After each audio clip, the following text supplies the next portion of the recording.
अजूनही 12 बॉलमध्ये विजयासाठी आता 32चं समीकरण. आस्किंग रन रेट थोडासा वाढलाय. 12 मध्ये 32 म्हणजे किमान 5 षटकार मारावे लागतील या मॅचमध्ये गोरसई ब संघाला. पर ओव्हर 16.00. मागचा सामना बामण डोंगरे आणि गोरसई काय सामना झाला. शेवटच्या क्षणापर्यंत भावेश उभा राहिला आणि सामना फिनिश करूनच मैदानाच्या बाहेर आला. वेल फिनिशर ती भूमिका त्याने साकारली आपल्या संघासाठी. सेकंड ओव्हरसाठी आता विघ्नेश पाटील आला संघनायक या टीमचा. त्याच्यावरती मोठी जबाबदारी या मॅचमध्ये. हे षटक देखील तितकंच इम्पॉर्टंट आहे जे षटक मागचं मोहसिन बलोचनं हाताळलं होतं.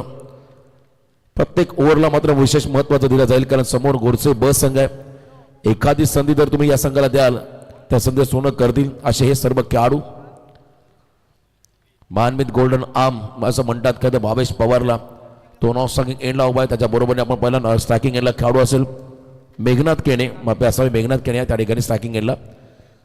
12-32चं समीकरण. Right arm over the stumps पहिला बॉल.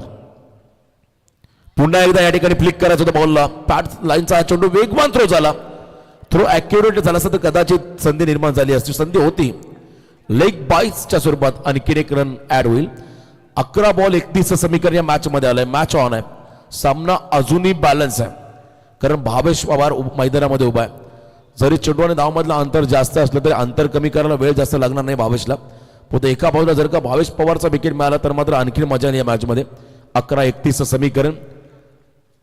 आता रंगात आली ही मॅच. डेफिनेटली अतिशय रंगामध्ये आली ही मॅच. या सामन्यामध्ये कोण जिंकणार याची चर्चा आता प्रेक्षकांमध्ये सुरू झाली आहे. गोरसई ब की एका बाजूला भूमी 11 बोनकोडे हा संघ पुढे जाईल. 11 बॉल 31 समीकरण. समोर आपण पाहता पुण्यात भावेश पवार स्ट्रायकिंग एंडला. फील्ड पोझिशन आपण पाहिली भावेश पवारसाठी अगदी डीप मिड विकेट. त्यानंतर लॉंग ऑफ क्षेत्रामध्ये एक फिल्डर उभा केला. त्याच आपण पाहिला खरं तर डीपेक्सचा कव्हरला एक फिल्डर उभा केला भावेश पवारसाठी. यावेळेला देखील गतीमध्ये आपण जर पाहिलं आज आणखीन वाढ झाली. गती प्रचंड वाढवली विघ्नेशने. भरपूर वेगाने बॉल टाकलाय. या खरं तर मैदानामध्ये आपण जर पाहिलं जे गतिमान गोलंदाज ते मात्र प्रभावित राहिले कारण शॉर्ट विकेट आहे. त्याचा फायदा मात्र झाला गोलंदाजांना. आता 10 मध्ये 31. मी मगाशी म्हटलं 5 षटकार तुम्हाला आता या सामन्यामध्ये खेळावं लागतील. 10 बॉल 31 मॅच ऑन आहे. समोर भावेश विकेट हवा आहे. फिल्डिंग करणारा बोनकोडे संघाला पण एका बाजूला कमीत कमी धावा खर्च केल्या ओव्हरमध्ये तरी दबाव वाढेल. हलकीशी कडा घेत बॉल विकेट किपरच्या हातामध्ये. जल्लोष सेलिब्रेशन तुम्ही पाहताय बोनकोडे संघाच्या खेम्यामध्ये.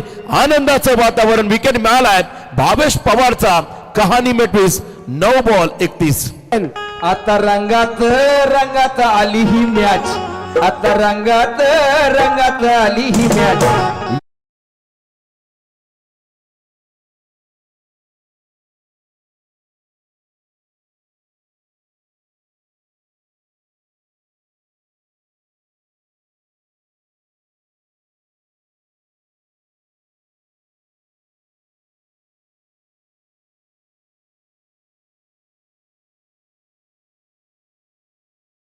माडीला ही लाईन पूर्ण करण्याची त्यांनी मगाशी सांगितलं रंगात आली मॅच परंतु फिल्डरने घेतली कॅच. हा खरं तर सेंटेन्स राहिला होता.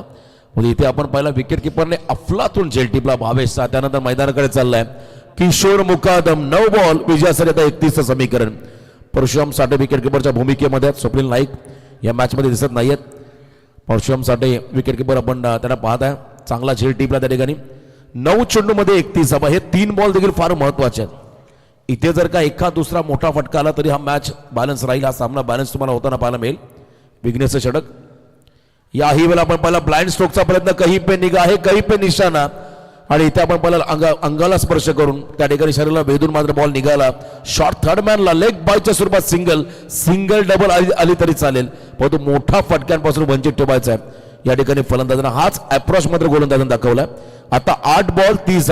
5 षटकार घ्यावे लागतील या मॅच मध्ये विजयासाठी. खरं तर अनमिक अँड मित 11 जय बजरंग गोरसई बी टीमला. मेघनाथ केनेकडे क्षमता आहे. त्या कॅलिबरचा खेळाडू स्ट्रायकिंग एंडला आलाय. विघ्नेशने मात्र एखादा खराब पाऊल टाकण्या अगोदर माघार घेतली बरी. पुन्हा एकदा आपल्या बॉलिंग ट्रॅकमध्ये सज्ज होईल. पंचांचा इशारा डेड बॉल त्या ठिकाणी पाहायला मिळाला. 8 चेंडूमध्ये 30 धावा. पहिल्या ओव्हरमध्ये मोहसिन बलोचने 11 दिल्या. या ओव्हरमध्ये पहिल्या 4 बॉलमध्ये धावा खर्च केल्या फक्त 2. याही वेळेला आपण पहिला लेन बॉल राईस झाला चेंडू विकेट किपरच्या हातामध्ये विसावलाय आणि इथे आपण पाहता डॉट बॉल निर्धाव चेंडू. क्या बात आहे, ग्रेट कमबॅक. 7 बॉल विजयासाठी आता 30 रनचं समीकरण. बघा मोठी संघाचे सर्व खेळाडू कॅप्टन तुम्हाला इन्व्हाइट करतात व्यासपीठासमोर या. गणेश कामोडकर तुम्हाला इन्व्हाइट करतात. सर्व खेळाडू आपण मंचासमोर या. 7 बॉल 30. इथे लेट कट सिंगल चालेल पण मोठा फटका येऊ देणार नाही. इथे मात्र याच अप्रोच दाखवला गोलंदाजाने. Great comeback. एकदा जोरदार डाव विघ्नेशसाठी. या ओव्हर मध्ये विघ्नेश धाबा खर्च केला फक्त 3. लिगल 1 रन खर्च केले. 2 लेग बाईज 1 विकेट.